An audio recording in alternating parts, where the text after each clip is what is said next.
आम दुनिया से लगभग छिपे हुए आइलैंड की ओर बढ़ रहा था। ऊपर आसमान बादलों से घिरा हुआ था। समुद्र में उठ रही तेज हवाएं शिप को पालने की तरह हिला रही थीं। पुष्कर अभी उस सनग्लास पहनी लड़की को देखते हुए कुछ सोच ही रहा था कि तभी जिग्नेश ने अचानक पुष्कर का हाथ पकड़ा और कहा, मेरे साथ आओ, मैं तुम्हें कुछ दिखाना चाहता हूं। वे दोनों जहाज की चौथी मंजिल पर संकरी सीढ़ियों से होते हुए पहुंच गए। डेक पर बने एक कमरे के अंदर घुसते ही पुष्कर की आंखें हैरानी से चौड़ी हो गईं। उसके सामने 3 मूर्तियां रखी थीं, जिनमें से हर एक मूर्ति एक दूसरे से ज्यादा आकर्षक थी। मूर्तियां क्रिस्टल से बनी थीं, जिनसे कमरे में सतरंगी चमक बिखर रही थी। मूर्ति की अलौकिक चमक उसके पीछे के रहस्य को बयां कर रही थी। पुष्कर ने देखा तो उसके नाग शरीर से बाहर निकलकर मूर्तियों के चारों ओर चुपचाप रेंग रहे थे। वे नाग मूर्ति की पड़ताल कर रहे थे। मूर्तियों के पास जाकर पुष्कर ने महसूस किया कि हर मूर्ति के पास से अलग तरह की खुशबू आ रही थी। पुष्कर उन मूर्तियों की खूबसूरती को निहारने में खोया हुआ था। तभी अचानक पुष्कर को अजीब सी ठंडक महसूस हुई। तभी नीले नाग ने अपना सिर उठाया और चमकती आंखों से पुष्कर की ओर देखते हुए धीरे से कहा, पुष्कर, ये मूर्तियां ले लो। ये सिर्फ पत्थर नहीं, बल्कि ऐसी शक्ति है जो बहुत कम लोगों के पास होती है। इनमें इनर स्पिरिट वॉरियर की शक्ति के साथ ही हिप्नोसिस की कमाल की शक्ति मौजूद है। इन शक्तियों को हासिल करने के बाद तुम अजेय हो जाओगे। तभी दूसरे काले नाग ने कहा, पुष्कर, ये बिल्कुल सही है। इन शक्तियों को तुम्हें हासिल करना ही होगा। पुष्कर उन मूर्तियों की खूबसूरती देखकर हैरान तो था ही, लेकिन अब दोनों नागों की बातों ने उसके भीतर उन मूर्तियों को लेने की इच्छा को बढ़ा दिया था। पुष्कर जिग्नेश की ओर मुड़ा और उससे बोला, मुझे ये मूर्तियां चाहिए। जिग्नेश ने सिर हिलाया और पुष्कर से कहा, मुझे नहीं पता कि तुम्हें इन मूर्तियों में इतनी दिलचस्पी क्यों है, लेकिन मैं तुम्हें बताना चाहूंगा कि इन मूर्तियों की कीमत बहुत ज्यादा है। पुष्कर ने जिग्नेश से कहा, मुझे इससे कोई फर्क नहीं पड़ता कि इनकी कीमत क्या है, मुझे बस इन्हें हासिल करना है।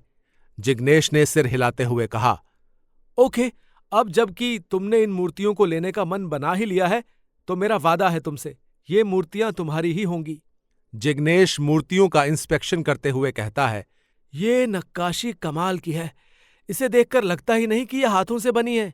जिग्नेश और पुष्कर मूर्तियों की जांच कर ही रहे थे कि तभी अचानक दरवाजा खुला और मंतोष अपने साथियों के साथ अंदर आया। उसकी नजर तुरंत मूर्तियों पर टिक गई, लेकिन जैसे ही उसने जिग्नेश और पुष्कर को मूर्तियों को छूते हुए देखा तो उसका चेहरा गुस्से से लाल हो गया। मंतोष ने चिल्लाते हुए कहा, उन मूर्तियों से दूर रहो, वो मेरी हैं। जिग्नेश और पुष्कर हैरानी से मंतोष की ओर देखने लगे। जिग्नेश ऐसे रिएक्ट कर रहा था मानो उसने कुछ सुना ही ना हो, और उसने मूर्तियों की जांच करना जारी रखा। मंतोष ने नाराज होते हुए कहा, ओए बहरे, तुझे सुनाई नहीं देता क्या? ये मूर्तियां मेरी हैं, और अगर तूने एक बार और इन्हें छूने की गलती की तो तेरा हाथ यहीं तोड़ दूंगा। जिग्नेश ने कहा, ठीक है, ले तोड़। और ये कहते हुए जिग्नेश मूर्ति के सिर पर हाथ रखकर खड़ा हो गया। मंतोष ने गुस्से से चीखते हुए कहा, अपने गंदे हाथ उनसे हटा। ये कहते हुए मंतोष मूर्तियों को लेने के लिए आगे बढ़ा, लेकिन इससे पहले कि वो ऐसा कर पाता, जिग्नेश उसके सामने आया और मंतोष का रास्ता रोक दिया। मंतोष ने बिना कुछ कहे जिग्नेश को एक पंच मारने के लिए हाथ उठाया, लेकिन जिग्नेश ने मंतोष के वार को रोककर उसकी कलाई को मोड़ दिया, जिससे वो दर्द से कराहने लगा। मंतोष ने अपने साथियों से कहा, तुम किस बात का इंतजार कर रहे हो? मारो साले को। मंतोष की बात सुनकर उसके साथी जिग्नेश को मारने के लिए दौड़े, लेकिन जिग्नेश ने उन सब को कुछ ही देर में ढेर कर दिया। अगले ही पल फर्श पर लोग कराहते हुए पड़े थे। जिग्नेश अपनी जीत का जश्न मनाते हुए पुष्कर की ओर मुड़ा। उसके चेहरे पर जीत की मुस्कान थी। जहाज से टकराती लहरों की आवाज को छोड़कर डेक पर अब पूरी तरह सन्नाटा छा चुका था। मंतोष अभी भी गुस्से में था। मंतोष ने धीरे धीरे खुद को संभाला और मूर्तियों के पास रखी पत्थर की कछुए की मूर्ति को अपने हाथों में लिया और जिग्नेश के सिर पर वार कर दिया। लेकिन इससे पहले कि उसका वार जिग्नेश को छू भी पाता, पुष्कर ने जिग्नेश को अपनी ओर खींचते हुए मंतोष की छाती पर एक लात मारी। पुष्कर की किक इतनी जोर से मंतोष को लगी कि कुछ देर के लिए उसकी सांसें ही रुक गईं। एक एक सांस के लिए संघर्ष करता हुआ मंतोष वहीं कमरे की दीवार का सहारा लेकर बैठ गया। तभी कमरे में एक आवाज गूंजी, सब लोग अपने हाथ ऊपर कर लें। और तभी कमरे की दीवार एक ओर सरक गई। देखते ही देखते काले लिबास में आए हथियारबंद लोगों ने कमरे में मौजूद सभी लोगों को घेर लिया। पुष्कर और जिग्नेश उन सब से बचने की सोच ही रहे थे कि तभी एक छड़ी का सहारा लेकर चलता हुआ एक अधेड़ उम्र का आदमी बाहर निकला। वो किसी फिल्म के डॉन की तरह लग रहा था। जिग्नेश उस इंसान को जानता था। ये मूर्ति का सौदागर था। एक सोफे पर बैठते हुए उसने कहा, अरे कोई जाओ, उसे पानी पिलाओ, कहीं मंतोष मर ना जाए। उसके लोग मंतोष को उठाकर बैठाते हैं। उसने मंतोष से पूछा, क्या मैं जान सकता हूं कि तुम्हारी पिटाई, मेरा मतलब है कि तुम्हारी लड़ाई इन लड़कों से क्यों हो रही थी? मंतोष ने एक लंबी सांस खींचते हुए कहा, मैंने इनसे कहा कि इन मूर्तियों को मैंने खरीद लिया है और उन्हें मत छुओ, लेकिन फिर भी ये नहीं माने। सौदागर ने जिग्नेश की ओर गुस्से से देखते हुए कहा, क्या तुम्हें पता नहीं कि किसी दूसरे की चीज को हाथ नहीं लगाना चाहिए? तुम्हें इसकी सजा मिलेगी। खत्म कर दो इन्हें और इनकी लाशों को समंदर में फेंक दो। ये कहते हुए उसने सिगार जलाई और अपनी छड़ी का सहारा लेकर उठने लगा। तभी जिग्नेश ने कहा, शायद आप अपने बनाए रूल खुद भूल रहे हैं। जिग्नेश की बात सुनकर सौदागर रुक गया। जिग्नेश मूर्तियों के पास गया और उनके पीछे लगे एक सीक्रेट कोड में लिखे टैग को निकालते हुए बोला, अगर ये मूर्तियां बिक चुकी हैं तो ये टैग यहां अभी भी क्या कर रहा है? जिग्नेश की बातों का जवाब सौदागर नहीं दे सका। जिग्नेश ने कहा, रूल तो ये है कि जब किसी एक ही चीज के कई खरीदार हों तो बोली लगाई जाएगी और जो सबसे ऊंची बोली लगाएगा चीज उसकी हो जाएगी। सौदागर ने कहा, बच्चे, तुम्हारी बात में दम है। तुम धंधे के पुराने खिलाड़ी मालूम होते हो। सौदागर ने मंतोष से कहा, मंतोष, मैंने अपनी ओर से कोशिश की, लेकिन धंधे में रूल्स आर रूल्स। तो तय हुआ, तुम दोनों में से जो भी ज्यादा दाम देगा मूर्ति उसकी होगी। तो जल्दी अपनी अपनी कीमत बताओ, मुझे और भी काम है। मंतोष ने कहा, मूर्ति की कीमत 30 लाख है। मैं उसके बदले हर मूर्ति के 50 लाख रुपए दूंगा। पुष्कर और जिग्नेश को देखकर मंतोष को ये लगा कि इन लड़कों के पास इतने रुपए नहीं होंगे और वो मूर्ति आसानी से हासिल कर लेगा। इसलिए उसने जानबूझकर इतनी ज्यादा कीमत लगा दी। सौदागर ने जिग्नेश की ओर देखते हुए कहा, बच्चे, ताकत होना अच्छी बात है, लेकिन उससे भी अच्छी बात है पैसों का होना। तो बताओ, तुम कितनी कीमत लगा रहे हो? जिग्नेश ने पुष्कर की ओर देखा। पुष्कर ने कहा, मैं हर मूर्ति के 1 करोड़ रुपए दूंगा। ये रकम सुनकर सौदागर भी एक झटके के साथ सोफे से खड़ा हो गया। मंतोष, जिसे लग रहा था कि वो मूर्तियों को हासिल कर लेगा, उसे भी इतनी बड़ी कीमत सुनकर झटका लगा। मंतोष को उन मूर्तियों के बारे में कुछ खास जानकारी नहीं थी, इसलिए 3 करोड़ की रकम इन बेजान मूर्तियों के लिए देना उसे पैसों की बर्बादी लगी और उसने बोली आगे नहीं बढ़ाई। सौदागर ने खुश होते हुए कहा, वाह, आप लोग सच में पारखी हैं। लीजिए, आज से ये मूर्तियां आपके घरों की शोभा बढ़ाएंगी। कुछ देर बाद सौदागर के अकाउंट में पैसे ट्रांसफर हो गए। दरअसल सौदागर को खुद यकीन नहीं था कि इन मूर्तियों के उसे 3 करोड़ रुपए मिलेंगे। पुष्कर और जिग्नेश को वो नौसिखिए रईसजादे समझ रहा था। सौदागर ने पुष्कर से कहा, पुष्कर जी, आपसे मिलकर मुझे बहुत खुशी हुई। क्यों ना आज की शाम आप मेरे कैसीनो में आए, मुझे भी आपकी खातिरदारी का मौका मिलेगा। पुष्कर ने कहा, आप भी कमाल के इंसान हैं, मुझे भी आपसे मिलकर खुशी हुई। मैं जरूर आपके कैसीनो में आऊंगा। पुष्कर और जिग्नेश अपने कमरे में मूर्तियों को लेकर आ गए। जिग्नेश ने पुष्कर से कहा, इतनी गौर से क्या देख रहे हो पुष्कर? पुष्कर ने जिग्नेश की बातों का कोई जवाब नहीं दिया और एक हथौड़ा लेकर वापस आया। जिग्नेश पुष्कर के हाथों में हथौड़ा देखकर चौंकते हुए कहता है, पुष्कर, तुम पागल हो क्या? क्या तुम इन करोड़ों की मूर्तियों को तोड़ने वाले हो? इट्स इम्पॉसिबल, तुम ऐसा कैसे कर सकते हो? लेकिन पुष्कर इस वक्त ऐसे बिहेव कर रहा था मानो उसे जिग्नेश की बातें सुनाई ही न दे रही हों। पुष्कर ने हथौड़ा उठाया और पहली मूर्ति को तोड़ दिया। जिग्नेश ने चीखते हुए कहा, तुम सच में बहुत बड़े पागल हो, तुमने सच में मूर्ति को तोड़ दिया। पुष्कर मूर्ति के टूटे हुए टुकड़ों में कुछ खोज रहा था, लेकिन उसे कुछ नहीं मिला। तभी पुष्कर ने दूसरी मूर्ति को उठाया और एक ही वार में उसके भी टुकड़े कर दिए, लेकिन उसे इन टुकड़ों में भी कुछ नहीं मिला। जैसे ही जिग्नेश ने तीसरी मूर्ति की ओर देखा, वो मूर्ति के सामने आकर खड़ा हो गया। उसने पुष्कर से कहा, पुष्कर, मैं जानता हूं कि मेरा कोई हक नहीं बनता तुम्हें ऐसा करने से रोकने का, लेकिन तुम्हें इन मूर्तियों को तोड़ने से कुछ हासिल नहीं होगा, बल्कि तुमने अपने करोड़ों रुपए बर्बाद कर दिए हैं। पुष्कर ने जिग्नेश से कहा, वहां से हटो, मेरे पास ज्यादा वक्त नहीं है। पुष्कर ने कुछ इस लहजे से कहा कि जिग्नेश पुष्कर को रोक न सका। जिग्नेश अनमने ढंग से मूर्ति के सामने से हट गया। पुष्कर ने बिना देरी किए तीसरी मूर्ति के भी टुकड़े कर दिए। जैसे ही मूर्ति टूटी, उसके अंदर से एक चमकती हुई छोटी सी काले पत्थर की मूर्ति निकली, जो अजीब से शेप की थी। उस अजीब सी मूर्ति को देखते ही जिग्नेश ने कहा, ये क्या है? अजीब है, लेकिन कमाल की है। तो क्या तुम इसे ही खोज रहे थे? क्या ये हीरे की बनी हुई है? इसकी कीमत कितनी होगी? जिग्नेश लगातार पुष्कर से सवाल पूछे जा रहा था। पुष्कर ने कहा, वक्त के साथ सब कुछ पता चल जाएगा। चलो अब चलें, शाम हो चुकी है। याद है ना, आज हमें कसीनो भी खेलना है, अपनी किस्मत आजमाते हैं। दूसरी तरफ मंतोष गजेंद्र के पास पुष्कर को सबक सिखाने के लिए उससे मदद मांगने के लिए आया हुआ था। गजेंद्र ने मंतोष से कहा, जैसा तुमने बताया, अगर वो सब सही है तो ये लड़का हमारे लिए आगे मुसीबत खड़ी कर सकता है।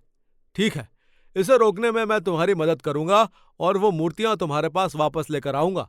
कुछ देर बाद जिग्नेश और पुष्कर कैसीनो वाले शिप के फ्लोर पर पहुंच जाते हैं। ये कैसीनो ऐशो आराम की सभी सुविधाओं से भरपूर था। कैसीनो में पहुंचते ही एक आदमी ने पुष्कर का वेलकम करते हुए कहा, आप लोग कुछ देर एंजॉय करिए, बॉस मीटिंग खत्म होते ही आपसे मिलेंगे। इसके बाद पुष्कर और जिग्नेश कैसीनो की चकाचौंध को देखने लगे। तभी पुष्कर ने अपनी पिछली पॉकेट में कुछ महसूस किया। वो झट से अपना हाथ पॉकेट की ओर ले गया और अपने पॉकेट से फोन चुरा रहे एक लड़के का हाथ पकड़ लिया। वो लड़का पुष्कर के हाथ को अपने दांतों से काटकर भागने की कोशिश कर ही रहा था कि तभी पुष्कर ने उसे जोरदार थप्पड़ रसीद कर दिया। तभी उसकी मां उसके पास पहुंच जाती है और अपने लड़के का बचाव करते हुए पुष्कर को बहुत बुरा भला कहती है। पुष्कर भी बात को आगे नहीं बढ़ाना चाहता और वहां से आगे बढ़ जाता है। इधर पुष्कर के कमरे से निकलने के बाद ही शिप का एक वेटर पुष्कर के कमरे में आया और उसने मास्टर की से पुष्कर के कमरे का लॉक खोल लिया। आखिर पुष्कर के कमरे का लॉक क्यों खोला गया है? क्या पुष्कर से बदला लेने की रची जा रही है कोई साजिश? जानने के लिए सुनते रहिए अगला एपिसोड सिर्फ पॉकेट एफएम पर। जहाज के संकरे गलियारे में हल्की रोशनी से होता हुआ एक वेटर, जो काफी घबराया हुआ लग रहा था, वो एक आलीशान कैबिन की ओर बढ़ रहा था। वेटर गलियारे में इधर उधर नजर फेरते हुए खुद से कहता है, मुझे ऐसा नहीं करना चाहिए था। मैं अगर फंस गया तो, अगर बॉस को पता चला तो मेरा मरना तय है। उस वेटर के पीछे गलियारे में कदमों की आवाज गूंजने लगी। ये गजेंद्र था, एक शानदार महंगे सूट में, जो पुष्कर के कमरे की ओर बढ़ रहा था। उसके दोनों ओर मंतोष और 2 हट्टे कट्टे बॉडीगार्ड चल रहे थे। गजेंद्र, जो कि एक अमीर खानदान से था, वो इस आइलैंड के पास समुद्र में मौजूद रहस्यमयी शक्तियों से भरी समुद्री मछली की खोज में यहां आया हुआ था। वे सभी जैसे ही पुष्कर के कमरे के अंदर गए तो वहां का नजारा देखकर हैरान रह गए। मंतोष ने जाकर देखा कि पुष्कर ने तीनों मूर्तियों के टुकड़े कर दिए हैं। मंतोष ने कमरे के अंदर का नजारा देखते हुए कहा, या तो ये बहुत बेवकूफ है या बहुत समझदार है। आखिर इसने करोड़ों की मूर्तियों को क्यों तोड़ा होगा? हो सकता है कि शायद उसे इन मूर्तियों के अंदर कोई रहस्यमय शक्ति मिल गई हो। मुझे यकीन था कि इन मूर्तियों के अंदर कोई ना कोई शक्ति जरूर है, लेकिन ये पता नहीं था कि इन्हें तोड़कर उन्हें हासिल किया जा सकता है। शायद अगर ये मूर्तियां मेरे पास होती तो मैं इन्हें कभी नहीं तोड़ता और उस शक्ति को कभी भी हासिल नहीं कर पाता। गजेंद्र ने कुछ सोचते हुए कहा, इसका मतलब इस लड़के के पास शक्तियां हैं। कमरे के बाहर खड़ा वेटर, जो काफी डरा हुआ था, बोला, सर प्लीज आप लोग जल्दी कीजिए, सब वापस आ रहे होंगे। गजेंद्र ने मंतोष से कहा, मंतोष, अब इन मूर्तियों के बारे में सोचना छोड़ दो। इन टुकड़ों से तुम्हें कुछ हासिल नहीं होने वाला। चलो उस पुष्कर से हम किसी दूसरे तरीके से अपना बदला लेंगे। वो सभी थोड़ी ही देर में पुष्कर के कमरे से बाहर निकलकर वापस चले गए। इधर पुष्कर और जिग्नेश भी कैसीनो से निकलकर वापस अपने कमरे में आने लगे। जैसे ही पुष्कर कमरे के अंदर गया, वो एक पल के लिए ठिठक गया। उसने जिग्नेश को चुप रहने का इशारा करते हुए कहा, यहाँ कोई है, सावधान रहना। वो दोनों कमरे में दबे पांव छुपे हुए इंसान को ढूंढने लगे, लेकिन उन्हें वहां कोई नहीं मिला। जिग्नेश ने दबी आवाज में कहा, पुष्कर, तुम्हें ऐसा क्यों लगा कि कोई यहाँ है, जबकि यहाँ तो कोई भी नहीं है? पुष्कर ने जिग्नेश से कहा, जिग्नेश, कमरे में फैली इस महक को महसूस करो। ऐसा तेज परफ्यूम ना तो तुम यूज करते हो और ना ही मैं। फिर कमरे में ये महक कैसे आई? मुझे पूरा यकीन है कि कोई ना कोई हमारे कमरे में जरूर आया था। पुष्कर तुरंत अपने बैग की तलाशी लेता है। उसे ये देखकर काफी राहत महसूस होती है कि वो छोटी सी मूर्ति अभी भी उसके बैग में है। पुष्कर ने उस मूर्ति को अपनी जेब में रख लिया। जिग्नेश ने पुष्कर से कहा, कोई बात नहीं पुष्कर, हम उसका पता जरूर लगा लेंगे जो हमारे कमरे में घुसा था। चलो, अब मैं काफी थक चुका हूं, मैं सोने के लिए जा रहा हूं। लेकिन पुष्कर की आंखों से नींद गायब हो चुकी थी। उसने पूरी रात डेक में ठंड भरी रात के बीच अकेले ध्यान में बैठकर बिताई। ध्यान में ही पुष्कर ने देखा कि गैलरी से कमरे में आते वक्त ही उसने उस सुगंध को महसूस किया है और एक लंबे कोट वाले इंसान को देखा है, लेकिन उस लंबे कोट वाले इंसान का चेहरा वो नहीं देख सका था। ध्यान से पुष्कर को यह पता चल चुका था कि वो लंबे कोट वाला इंसान ही उसके कमरे में आया था। इधर गजेंद्र के मन में कई विचार कौंध रहे थे। आखिर ये कैसा इंसान है जिसने करोड़ों की मूर्तियां खरीदकर उन्हें कुछ ही मिनटों में तोड़ दिया? क्या इसे भी रहस्यमयी शक्तियों का ज्ञान है? क्या वो यहाँ किसी खास मकसद से आया है? कहीं उसे उस रहस्यमयी मछली के बारे में जानकारी तो नहीं? इन्हीं सब बातों में उलझा गजेंद्र रात भर सो नहीं सका। अगले दिन सुबह सुबह गजेंद्र पुष्कर को फॉलो करने लगा, लेकिन पुष्कर सुबह के समय भी ध्यान में अकेला बैठा हुआ था। जैसे जैसे समय बीत रहा था, गजेंद्र की दिलचस्पी पुष्कर में बढ़ती ही जा रही थी। गजेंद्र का बिहेवियर मंतोष को अजीब लग रहा था। मंतोष गजेंद्र की प्लानिंग समझ नहीं पा रहा था। उसकी आंखें गजेंद्र और पुष्कर के बीच घूम रही थीं। पूरी रात ध्यान में रहने के बाद पुष्कर ने अपनी आंखें खोली और खड़ा हुआ। गजेंद्र न जाने कब से पुष्कर के उठने का वेट कर रहा था। वो आगे बढ़ा, उसके चेहरे पर एक कुटिल मुस्कान थी। गजेंद्र ने पुष्कर के पास जाकर कहा, तुम में हिम्मत है पुष्कर, तुम मुझे पसंद आए। तुम पीछे नहीं हटते, तब भी जब परिस्थितियां तुम्हारे खिलाफ हों। तुम मेरी दोस्ती के लायक हो। पुष्कर ने कहा। तुम मेरे बारे में कुछ नहीं जानते।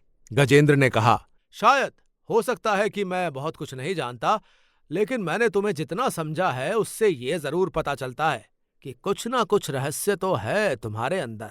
पुष्कर अपनी आंखें सिकोड़ते हुए कहता है। सीधे मुद्दे पर आओ और बताओ कि मुझसे तुम्हें क्या काम है। तुम्हारी ये फालतू की बकवास सुनने का टाइम नहीं है मेरे पास। गजेंद्र ने कहा। पुष्कर, मुझे बताओ कि तुमने इस आइलैंड के बारे में जो कहानियां सुनी हैं, तो क्या तुमने उस रहस्यमयी प्राणी के बारे में भी सुना है जो लहरों के नीचे छिपा है? पुष्कर ने गजेंद्र की बातों का कोई जवाब नहीं दिया। वो चुप रहा। गजेंद्र ने बात को आगे बढ़ाते हुए कहा। पुष्कर, वो एक मछली है, एक विशालकाय मछली, प्राचीन, रहस्यमयी और शक्तिशाली। एक बड़ी सी मछली जिसे आज तक कुछ ही लोगों ने देखा है। कहते हैं कि उसे हासिल करने वालों की डेस्टिनी को भी नियंत्रित करने की क्षमता उस मछली में है। कई लोगों ने उसे पकड़ने की कोशिश की, लेकिन वो सभी असफल रहे। पुष्कर को गजेंद्र के इरादे समझ आ रहे थे। इसके बावजूद भी वो उसकी बातों को ध्यान से सुन रहा था। गजेंद्र ने पुष्कर का हाथ पकड़ते हुए कहा। पुष्कर, तुम एक ताकतवर इंसान हो। तुम में वो बात है जो भीड़ से तुम्हें अलग बनाती है। अपनी क्षमताओं और शक्तियों के साथ तुम हमारी मदद कर सकते हो। हम साथ मिलकर उस रहस्यमयी जीव को ढूंढ सकते हैं। तुम उसे पकड़ने में मेरी मदद करो। इसके बदले मैं तुम्हें 30 लाख रुपए दूंगा। पुष्कर ने गजेंद्र से कहा। गजेंद्र, अब मेरी बात ध्यान से सुन। पुष्कर के मुंह से अपना नाम सुनकर गजेंद्र हैरान रह गया। वो समझ नहीं पा रहा था कि पहली मुलाकात में वो इंसान उसका नाम कैसे जान गया, जिसे अब तक उसने अपना परिचय भी नहीं दिया था। पुष्कर ने कहा, मैं अपनी मर्जी का मालिक हूं और मैं काम भी सिर्फ अपने लिए करता हूं। और दूसरी बात यह कि मुझे तुम्हारी शक्ल पसंद नहीं आई, इसलिए मेरे सामने से हटो। गजेंद्र गुस्से से बोला, पुष्कर, तू बहुत बड़ी गलती कर रहा है। तू नहीं जानता कि तू किससे बात कर रहा है। कहीं मुझे मना करना तुझे भारी ना पड़ जाए। पुष्कर ने गजेंद्र से कहा, तेरी इन धमकियों का मुझ पर कोई असर नहीं पड़ने वाला, इसलिए मेरा रास्ता छोड़। पुष्कर वहां से जा ही रहा होता है कि तभी वो मुड़ा और गजेंद्र से बोला, अरे गजेंद्र, मैं तुझसे एक बात कहना तो भूल ही गया। तू यूं दूसरों के कमरों में चोरी छुपे जाना बंद कर दे। ये सुनकर गजेंद्र और उसके साथी सन्न रह गए। वो पुष्कर को कुछ ना कह सका। उसे समझ नहीं आ रहा था कि पुष्कर को कैसे पता चल गया कि वो उसके कमरे में गया था। दरअसल पुष्कर गजेंद्र से बातें करते हुए उसके परफ्यूम की महक से समझ गया था कि कल रात उसके कमरे में गजेंद्र ही गया था। पुष्कर अपने कमरे में पहुंचा तो उसने देखा कि जिग्नेश जाग रहा था। जिग्नेश ने कहा, पुष्कर, तुम कहाँ थे? पुष्कर ने कहा, मैं सनराइज देख रहा था। कमाल का खूबसूरत नजारा है, तुम्हें भी देखना चाहिए। जिग्नेश ने कहा, ठीक है, तो चलो चाय पीते हुए आज सुबह के खूबसूरत नजारे का मजा लेते हैं। थोड़ी ही देर में दोनों डेक पर पहुंच गए। सुबह की रोशनी नीले आसमान में लाल रंग में फैली हुई थी। जहाज का डेक शांत था। हल्की ठंडी हवा बह रही थी।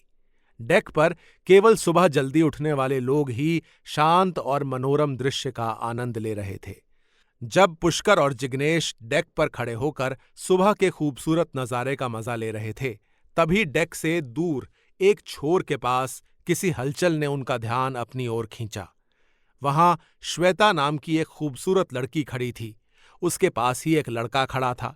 उन दोनों को देखकर लग रहा था जैसे वो लड़का श्वेता को परेशान कर रहा हो। टोनी, वही लड़का जिसने पिछली रात कैसीनो में पुष्कर का फोन चोरी करने की कोशिश की थी और जो अब श्वेता को परेशान भी कर रहा था। टोनी ने श्वेता का हाथ पकड़ते हुए कहा, तुझे क्या लगता है कि मेरे पास पैसे नहीं? तू एक बार हाँ तो बोल, तू जितना कहेगी मैं देने को तैयार हूं। श्वेता उससे दूर जाने के लिए संघर्ष कर रही थी। वो उसकी पकड़ से खुद को छुड़ाने की कोशिश करने लगी। टोनी ने कहा, देख, मेरी बात मान ले। अगर तू मेरी बात नहीं मानेगी तो मैं तुझे जिंदा नहीं छोड़ूंगा। टोनी की बात सुनकर श्वेता की आंखें डर से चौड़ी हो गईं। श्वेता ने कहा, मुझे जाने दो, मुझे परेशान मत करो प्लीज। तभी टोनी ने अपनी जेब से एक नशीला कागज निकाला और अपनी जीभ पर रखे कागज को चबाते हुए टोनी बोला, ठीक है, आज मैं तुझे छोड़ देता हूं। दूर से पुष्कर और जिग्नेश ये सब नजारा देख रहे थे। पुष्कर की आंखें टोनी को देखकर सिकुड़ गईं। उसे एहसास हुआ कि ये वही टोनी है जिसे उसने कल शाम कैसीनो में चोरी करते हुए पकड़ा था। बिना कुछ कहे पुष्कर उनकी ओर दौड़ पड़ा। जिग्नेश भी पुष्कर के पीछे पीछे चल पड़ा। इससे पहले कि पुष्कर उनके पास पहुंच पाता, टोनी ने नशे के पागलपन में श्वेता को जोर से धक्का दे दिया। चीख के साथ श्वेता पीछे की ओर लड़खड़ाती हुई रेलिंग से नीचे समुद्र में गिर गई। एक पल के लिए समय थम सा गया। श्वेता को पानी में गायब होते देख पुष्कर का दिल धड़क उठा। उसने बिना किसी हिचकिचाहट के रेलिंग के ऊपर से कूदकर समुद्र में छलांग लगा दी। श्वेता को खोजते हुए पुष्कर गहरे पानी में गोता लगाने लगा। पानी में पुष्कर ठंडी धाराओं से लड़ रहा था। तभी अचानक श्वेता एक पल के लिए पानी के बाहर आई। जिग्नेश ने पुष्कर को आवाज लगाते हुए कहा, पुष्कर, थोड़ी दूर और, तुम्हारे दाईं ओर श्वेता है। पुष्कर के हाथ पूरी ताकत के साथ श्वेता की ओर तैरते हुए लहरों को चीरकर आगे बढ़ रहे थे। श्वेता लहरों में फंसती जा रही थी। पानी उसे नीचे खींच रहा था। श्वेता का दम घुटने लगा था। इससे पहले कि पुष्कर उसके पास पहुंच पाता, श्वेता तेज लहर के साथ गहरे पानी में डूब गई। क्या पुष्कर बचा पाएगा श्वेता की जान? आखिर कौन है श्वेता? उसका पुष्कर से क्या रिश्ता है? आखिर रात भर पुष्कर ध्यान में क्यों बैठा रहा? जानने के लिए सुनते रहिए अगला एपिसोड सिर्फ पॉकेट एफएम पर। पुष्कर ने देखा कि श्वेता बहुत तेजी से समुद्र में नीचे की ओर खिंची जा रही थी। तभी उसने अपने दोनों नागों से श्वेता को बचाने के लिए कहा। पुष्कर की बात सुनते ही उसके दोनों नाग तेजी से समुद्र के अंदर चले गए। श्वेता के पास पहुंचकर उन्होंने अपनी पूंछ को श्वेता के हाथों में लपेट लिया और किसी तीर की तरह पानी को चीरते हुए श्वेता को जल्दी से खींचकर समुद्र की सतह पर ले आए। श्वेता के बाहर आते ही पुष्कर ने उसे पकड़ लिया। श्वेता होश में थी, लेकिन वो घबरा रही थी और पुष्कर से चिपकी हुई थी। क्रू मेंबर्स पहले से ही जैकेट्स और रस्सी पानी में फेंक चुके थे और उन्हें शिप में वापस लाने के लिए सीढ़ी भी नीचे भेजी जा चुकी थी। डेक पर मौजूद यात्री जिन्होंने ये दृश्य देखा था, चिंता से बड़ी संख्या में वहां इकट्ठा होकर बातें कर रहे थे कि पुष्कर ने बड़ी ही बहादुरी से श्वेता को डूबने से बचा लिया है। जब पुष्कर श्वेता को लेकर वापस शिप पर आया तो भीड़ पुष्कर के लिए जय जयकार करने लगी। श्वेता कांप रही थी। जल्दी से उसे डॉक्टर के पास ले जाया गया, लेकिन जाते हुए श्वेता पुष्कर की ओर इस अंदाज में देख रही थी मानो वो पुष्कर को थैंक्स कह रही हो। टोनी, जो अभी तक वहां खड़ा था, किसी का ध्यान अपने ऊपर न जाने पर चुपचाप वहां से भाग गया।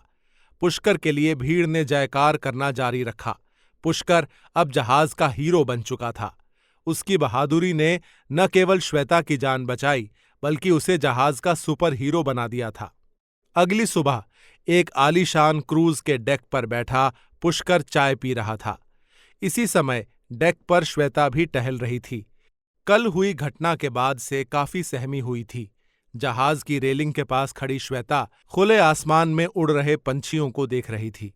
तभी अचानक श्वेता की नजर पुष्कर पर पड़ी, जो कुछ दूरी पर बैठा चाय की चुस्कियों का आनंद ले रहा था। श्वेता धीमे कदमों से पुष्कर की ओर बढ़ने लगी और पुष्कर के पास पहुंच गई। श्वेता ने धीमी आवाज में कहा, पुष्कर, मैं समझ नहीं पा रही कि आपका शुक्रिया अदा कैसे करूं। अगर आप ना होते तो मैं शायद आज की सुबह कभी नहीं देख पाती। पुष्कर मुड़ा। उसने श्वेता से कहा, आपको मेरा शुक्रिया अदा करने की कोई जरूरत नहीं है।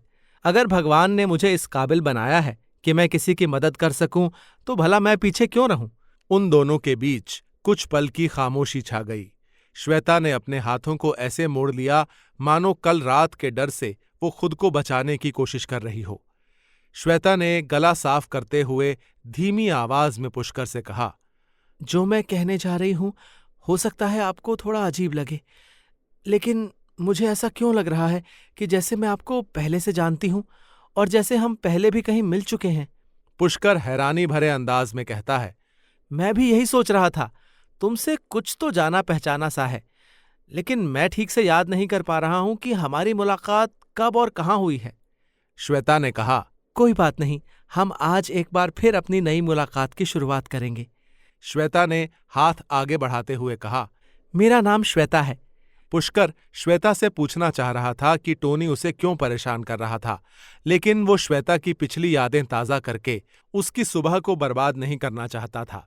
इसलिए पुष्कर ने मन में सोचा कि वो सही मौका देखकर बाद में ये बात श्वेता से पूछेगा। काफी देर तक उन दोनों के बीच बातें चलती रहीं। बातों ही बातों में श्वेता ने पुष्कर को बताया कि वो हंटर टैलेंट कंपनी के लिए काम करती है। पुष्कर के दिमाग में कल हुई घटना और श्वेता के बिहेवियर के बारे में विचार चल रहे थे, जबकि श्वेता पुष्कर की हिम्मत और उसकी ताकत के बारे में सोच रही थी। वो पुष्कर को देखकर हैरान थी कि इतनी कम उम्र में इतनी हिम्मत उसमें कहाँ से आ गई। वो पुष्कर की ओर अट्रैक्ट हो रही थी। कुछ देर तक चुप रहने के बाद पुष्कर ने श्वेता से कहा, श्वेता, किन ख्यालों में खोई हुई हो? श्वेता ने कहा, नहीं, कहीं नहीं। मैं तो बस इस खुले आसमान में उड़ रहे परिंदों को देख रही थी। कितनी मस्त जिंदगी है इनकी। पुष्कर ने कहा, श्वेता, एक बात क्या तुम्हें पता है? जब समुद्र में पंछी नजर आए तो समझ लो कि जमीन आसपास ही है। पुष्कर ने देखा कि श्वेता अभी भी अपने ख्यालों में खोई हुई थी। उसने धीरे से अपना हाथ उठाया और जहाज के सामने की ओर इशारा करते हुए कहा, श्वेता, वहां देखो। श्वेता ने अपना सिर घुमाया और सामने का दृश्य देखकर उसका मुंह खुला का खुला ही रह गया। उनके सामने एक आइलैंड उभर रहा था, जो सुबह की सुनहरी रोशनी में नहाया हुआ स्वर्ग की तरह लग रहा था। आइलैंड अछूता और शांत था, मानो वो पूरी तरह से एक अलग दुनिया का हो। श्वेता ने पुष्कर से कहा, वाह, मैंने जितना इस आइलैंड के बारे में सुना था, ये उससे भी कई गुना ज्यादा खूबसूरत है। शिप की स्पीड कम हो चुकी थी। वो धीरे धीरे आइलैंड के तट की ओर बढ़ रहा था। उन्होंने देखा कि आसपास सफेद रेत सजी थी जो सूरज की रोशनी में चांदी की तरह चमक रही थी। किनारे से टकराने वाली हर एक कोमल लहर एक नाजुक झाग छोड़ती हुई पीछे हट रही थी। समुद्र का पानी इतना ट्रांसपेरेंट था कि जहाज के ऊपर से भी श्वेता नीचे की जमीन देख सकती थी, जहां रंग बिरंगी मछलियां पानी में तैर रही थीं।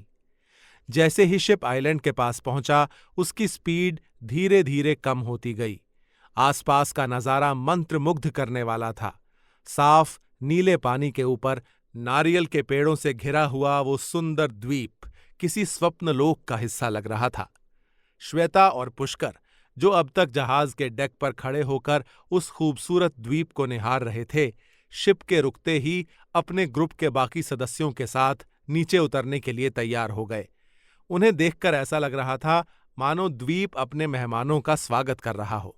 जैसे ही शिप से उतरने का समय आया, सब लोग लाइफ जैकेट्स पहनकर नावों में बैठने लगे, जो उन्हें मुख्य द्वीप तक लेकर जाने वाली थीं। श्वेता अभी भी कल की घटना से थोड़ी सहमी हुई थी। तभी उसकी नजर थोड़ी दूर चल रही एक नाव पर पड़ी, जिसमें टोनी बैठा हुआ था। श्वेता को देखते ही टोनी अजीब ढंग से मुस्कुराने लगा। श्वेता ने उससे अपनी नजरें हटा लीं। पुष्कर श्वेता के साथ उसी नाव पर सवार था और वो टोनी की हरकतों को नोटिस कर रहा था।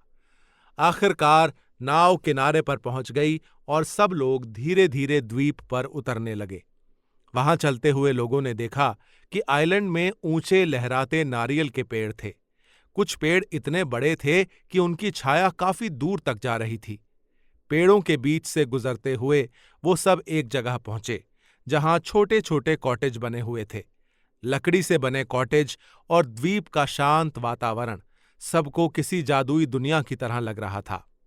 छप्पर वाली छतों और आरामदायक बरामदों के साथ शांति और एकांत की तलाश करने वाले पर्यटकों के लिए ये एकदम सही जगह थी। जिग्नेश ने पुष्कर से कहा, क्या कमाल की शांत जगह है। यहाँ का सुकून मन को शांत कर देने वाला है। ऐसा लगता है कि सब कुछ छोड़कर यहीं बस जाऊं। पुष्कर ने मुस्कुराते हुए कहा, जिग्नेश, कभी कभी जो जैसा दिखता है हकीकत में वैसा होता नहीं, इसलिए हमेशा अपनी आंखें खुली रखना। पुष्कर बातें कर ही रहा था कि तभी उसे नागों की फुफकार सुनाई दी। पुष्कर ने देखा कि उसके कंधों पर उसके दोनों नाग एक बार फिर प्रकट हो गए हैं। काला नाग तेजी से फुफकार रहा था। पुष्कर ने काले नाग से पूछा, क्या हुआ? तुम परेशान क्यों लग रहे हो? काले नाग ने कहा, पुष्कर, तुम्हें यहाँ बड़ी ही सावधानी से काम लेने की जरूरत है। ये जगह शैतानी शक्तियों के बंधन से बंधी हुई है। यहाँ हम भी तुम्हारी ज्यादा मदद नहीं कर पाएंगे। काले नाग के साथ पुष्कर का नीला नाग भी बड़े ही अजीब ढंग से फुफकार रहा था, मानो कोई शक्ति उसे परेशान कर रही हो। पुष्कर नागों की बातें सुनकर चौकन्ना हो गया। उसके दिमाग में एक पल के लिए क्रूज में घटी सभी घटनाएं तैरने लगीं। पुष्कर ने खुद से कहा, अगर नाग परेशान हो रहे हैं तो इसका मतलब यहाँ जो भी शक्ति है वो बहुत ताकतवर है। पुष्कर ने कुछ सोचा और सबसे नजरें बचाते हुए वो ग्रुप से अलग होकर कहीं चला गया। आइलैंड पर उतरने के बाद पूरा ग्रुप पास के रेस्टोरेंट की ओर बढ़ा, जहां ताजे समुद्री फूड की सुगंध हवा में घुली हुई थी। सभी लोग थके हुए थे, लेकिन इस स्वर्ग जैसे द्वीप पर पहुंचकर सभी की थकान कहीं गायब हो चुकी थी। श्वेता ने इधर उधर देखा, लेकिन उसे पुष्कर कहीं भी नहीं दिखा। फिर उसने एक गहरी सांस ली और ग्रुप के साथ आगे बढ़ गई। जब सभी रेस्टोरेंट में खाना खा रहे थे, तभी क्रू मेंबर ने एक अनाउंसमेंट की, लेडीज एंड जेंटलमैन, ये आइलैंड जितना खूबसूरत है उतना ही खतरनाक भी, इसलिए अपने साथ जरूरी इक्विपमेंट्स और गैजेट जरूर साथ रखें। यहां से आपकी सिक्योरिटी की जिम्मेदारी आपकी होगी। गजेंद्र और मंतोष ने देखा कि जिग्नेश रेस्टोरेंट में अकेला बैठा था। मंतोष ने गजेंद्र से कहा, ये वही है जो उस दिन बहुत उछल रहा था। आज सही मौका है, इसका साथी भी इसके साथ नहीं है।